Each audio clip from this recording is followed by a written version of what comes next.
आज की दुबई 20 साल पहले कुछ ऐसी दिखती थी जो एक टाइम पर सिर्फ रेगिस्तान का जमीन हुआ करता था। वही जगह आज दुनिया का सबसे ज्यादा विजिट किया जाने वाला सिटी बन गया। और इसके पीछे का ये रीजन, ये बिल्डिंग बुर्ज खलीफा भी है। उनका गोल इतनी ऊंची बिल्डिंग बनाने का था जो न सिर्फ दुनिया की सबसे ऊंची बिल्डिंग हो बल्कि उसकी हाइट दुनिया की दूसरी सबसे ऊंची बिल्डिंग से 62% ज्यादा हो। बुर्ज खलीफा को बनाने में 5.5 साल का समय लगता है और 1 अक्टूबर 2009 को इसे बनाकर तैयार कर लिया जाता है। और ये इंस्टेंट सक्सेस भी साबित होती है, जिसे देखकर कई दूसरे देश इससे भी ऊंची बिल्डिंग बनाने के ड्रीम प्रोजेक्ट शुरू करते हैं। लेकिन इनमें से कोई भी आज तक पूरा नहीं हो सका और बुर्ज खलीफा पिछले 15 सालों से दुनिया की टॉलेस्ट बिल्डिंग बनी हुई है। मेडिवल एरा के पहले इंसानों का बनाया गया सबसे ऊंचा स्ट्रक्चर पिरामिड ऑफ गीजा हुआ करता था, जो असल में इजिप्ट के फारोआ खुफू की कब्र थी। इसे 2500 BC में कंस्ट्रक्ट किया गया और इसकी हाइट थी 145 मीटर्स की। करीब 4000 सालों तक ये रिकॉर्ड अनब्रोकन रहता है। लेकिन फिर साल 1311 में इंग्लैंड के अंदर लिंकॉन कैथेड्रल का कंस्ट्रक्शन होता है, जिसकी हाइट 160 मीटर्स की थी। लेकिन फिर साल 1889 में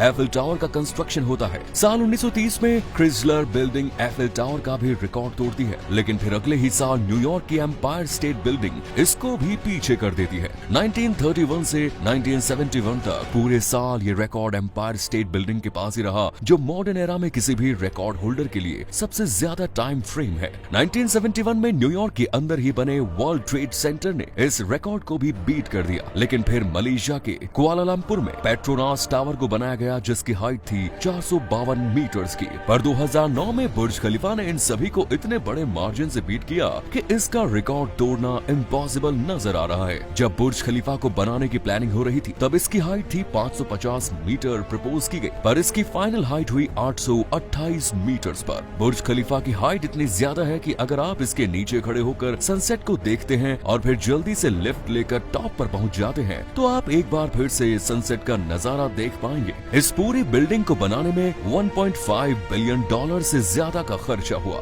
ऊपर से देखने पर हमें बुर्ज खलीफा का शेप वाई लेटर ही लगता है, जिसके ट्राइपॉड की तरह 3 विंग्स आते हैं, जिन्हें सेंटर में मौजूद एक हेक्सागोनल कोर से सपोर्ट मिलता है। अपनी इनोवेटिव डिजाइन के कारण ही बुर्ज खलीफा को इतना ऊंचा बनाना पॉसिबल हो पाया। ये दुनिया की सिर्फ दूसरी बिल्डिंग थी जिसको बनाने में बटरेस्ड कोर सिस्टम का इस्तेमाल किया गया था। इस सिस्टम की मदद से बिल्डिंग के आसपास बहने वाली हवाओं का इम्पैक्ट कम किया जा सकता है। बुर्ज खलीफा के बाहर की ओर दुनिया की सबसे बड़ी LED स्क्रीन लगाई गई है और यही कारण है कि आप इस पर लाइट शो देख सकते हैं। इस पर कलरफुल डिजाइन्स और पैटर्न्स नजर आते हैं और मूवी के ट्रेलर्स भी रिलीज किए जाते हैं। इंटरेस्टिंगली पिछले 15 सालों में बुर्ज खलीफा का रिकॉर्ड कोई नहीं तोड़ पाया। लेकिन आज के समय में दुनिया की टॉप 20 टॉलेस्ट बिल्डिंग्स में से 17 तो बुर्ज खलीफा के कंस्ट्रक्शन के बाद ही बनाई गई है। तो 2 बिल्डिंग्स ऐसी हैं जिन्हें बुर्ज खलीफा से भी ऊंचा बनाने की प्लानिंग की गई है। पहली है सऊदी अरेबिया का जेद्दाह टावर, जो अगर सक्सेसफुली बन जाता है तो इसकी हाइट 1 किलोमीटर से भी ज्यादा की होगी। जेद्दाह टावर की डिजाइन काफी हद तक बुर्ज खलीफा से मैच करती है, क्योंकि इसे एड्रियान स्मिथ नाम के वही आर्किटेक्ट बना रहे हैं जिन्होंने बुर्ज खलीफा को बनाया था। इसे भी वाई शेप का ही बनाया जा रहा है और इसका मकसद भी सऊदी अरेबिया की इकोनॉमी को डाइवर्सिफाई करना है, जो अभी तक ऑयल पर डिपेंडेंस रखती है। जिस तरह बुर्ज खलीफा को बनाकर दुबई को दुनिया भर में फेमस किया गया था, ठीक वैसे ही जेद्दाह टावर को बनाकर जेद्दाह इकोनॉमिक सिटी को लॉन्च करने की प्लानिंग की गई है। साल 2013 में शुरू हुए इसके कंस्ट्रक्शन को 2018 तक 1/4 कंप्लीट कर दिया गया है, पर फिर इसे रोक दिया गया। इसके पीछे का रीजन 2017 से 2019 के बीच सऊदी अरेबिया में हुए एंटी करप्शन पर्क को माना जाता है, जिसके दौरान जेद्दाह टावर के मेजर इन्वेस्टर्स को अरेस्ट कर लिया गया। इसके बाद कोविड-19 के कारण इसको आगे नहीं बढ़ाया जा सका और ये जेद्दाह टावर के कंस्ट्रक्शन पर ये पॉज अभी भी लगा हुआ है।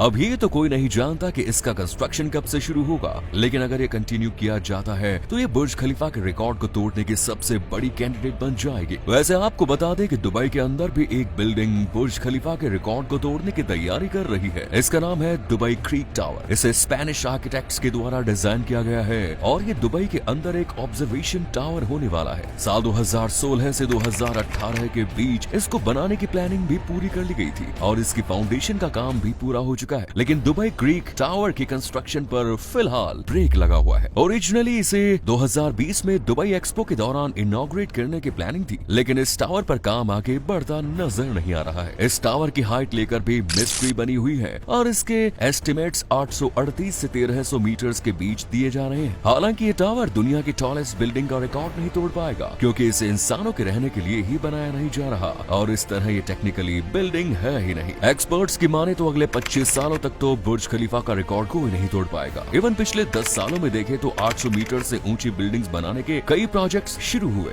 लेकिन अल्टीमेटली उन्हें कैंसिल ही कर दिया गया। एग्जाम्पल के लिए 2012 में अजरबैजान के अंदर 1 किलोमीटर बिल्डिंग बनाने की प्लानिंग की गई, लेकिन बाद में इसे कैंसिल कर दिया गया। इवन चाइना भी साल 2013 में 838 मीटर्स ऊंचा स्काई सिटी स्क्रैपर बनाने की प्लानिंग कर चुका है, लेकिन एनवायरमेंटल कंसर्न्स को लेकर इसे गवर्नमेंटल अप्रूवल नहीं मिली और इसे कैंसिल कर ही दिया गया। बुर्ज खलीफा के स्ट्रक्चरल इंजीनियर बिल बेकर का मानना है कि अगर हम इसको बनाने में इस्तेमाल हुए बटर सेस्ड कोर सिस्टम के मॉडिफाइड वर्जन का यूज करें तो 3 किलोमीटर से भी ऊंची बिल्डिंग बनाई जा सकती है। बिल बेकर का कहना है कि थ्योरेटिकली तो माउंट एवरेस्ट से भी ऊंची बिल्डिंग बनाई जा सकती है, पर जब एक्चुअल में इसका कंस्ट्रक्शन होता है तो ऊपर के फ्लोर्स के वजन नीचे वाले फ्लोर्स को झेलने पड़ते हैं। जब फ्लोर्स के वेट का ये फोर्स बिल्डिंग के अराउंड चलने वाली स्ट्रॉन्ग विंड्स के साथ वर्क करता है तो ये बिल्डिंग को मिट्टी में मिला सकता है, और यही कारण है कि इतनी ऊंची बिल्डिंग्स को कंस्ट्रक्ट करना पॉसिबल नजर ही नहीं आता, क्योंकि चाहे ह्यूमंस कितने भी इनोवेटिव डिजाइन और टेक्निक्स का इस्तेमाल कर लें, एक लिमिट से ऊपर हाइट की बिल्डिंग बनाने में मटेरियल की स्ट्रेंथ जवाब दे देती है। कंक्रीट, स्टील और एल्यूमिनियम जैसे मटेरियल से इसे इतनी ऊंची बिल्डिंग्स बनाना पॉसिबल ही नहीं। मतलब अगर हमें फ्यूचर में 1 किलोमीटर से ऊंची बिल्डिंग्स बनानी है तो हमें नए मटेरियल्स को इन्वेंट करना होगा जो हमारे एग्जिस्टिंग मटेरियल से ज्यादा लाइट और ड्यूरेबल हो। रिसेंटली कार्बन फाइबर को इसके लिए एक एलिजिबल कैंडिडेट के तौर पर देखा जा रहा है, जो बेहद हल्का होने के बावजूद स्टील से भी ज्यादा मजबूत होता है। लेकिन अगर हम फ्यूचर में 1.5 से 3 किलोमीटर की बिल्डिंग्स भी बना लेते हैं तब भी शायद हम यहाँ नहीं रह पाएंगे, क्योंकि इतनी हाइट पर रहने से हमारी बॉडी को एयर प्रेशर का डिफरेंस झेलना पड़ता है, जिसका सामना आपने हिली एरियाज पर जरूर किया होगा। इतनी ज्यादा हाइट पर हमें उल्टी और चक्कर आने लगते हैं और कई बार सांसें लेने में भी प्रॉब्लम्स होती है। कुछ ही मिनट्स के अंदर बॉटम से टॉप फ्लोर्स की ओर जाने के दौरान हमारी बॉडी को जबरदस्त एयर प्रेशर डिफरेंस को झेलना पड़ेगा, जो शायद सभी के लिए झेलना पॉसिबल नहीं हो पाएगा। और इसके लिए बिल्डिंग में एयर प्रेशर को कंट्रोल करने की मैकेनिज्म को तैयार करना होगा, जो इसकी कॉस्ट को कई गुना बढ़ा देगा। अगर इस एयर प्रेशर मैकेनिज्म को भी तैयार कर लिया जाता है तो ऐसी बिल्डिंग्स के टॉप फ्लोर्स पर बालकनीज नहीं बनाई जा सकेंगी। लेकिन शायद इंसान इतनी बड़ी बिल्डिंग्स बनाने की कोशिश भी नहीं करेंगे, क्योंकि यहाँ कॉम्प्लेक्स इंजीनियरिंग और ह्यूमन बॉडी की प्रॉब्लम्स के अलावा भी एक फैक्टर काम करता है, जो है सोशियो इकोनॉमिक रीजंस का। सुपरटेल की कैटेगरी में आने वाली बिल्डिंग्स को बनाने में बिलियंस ऑफ डॉलर्स खर्च करने की जरूरत होती है, लेकिन जरूरी नहीं कि हर स्काई स्क्रैपर बुर्ज खलीफा की तरह सक्सेसफुल साबित हो और अपने अराउंड दुबई की तरह इकोनॉमिक जोन को क्रिएट कर दे। इन्वेस्टर्स के लिए ऐसे प्रोजेक्ट्स में पैसा लगाना बहुत बड़ी रिस्क होती है, जो शायद कोई ना उठाना चाहे। साथ ही ऐसी बिल्डिंग्स बनाने के लिए लोकल गवर्नमेंट के सपोर्ट की भी रिक्वायरमेंट होती है, जो शायद इन प्रोजेक्ट्स को कभी नहीं मिलेगी, क्योंकि इनमें लगने वाले इमेंस फंड्स का इस्तेमाल कई दूसरी जगहों पर बेहतर ढंग से किया जा सकता है। अब भारत जैसी डेवलपिंग इकोनॉमीज तो ऐसा रिस्क बिल्कुल नहीं लेगी, क्योंकि ये हमारे लिए वेस्ट ऑफ मनी से ज्यादा और कुछ नहीं होगा।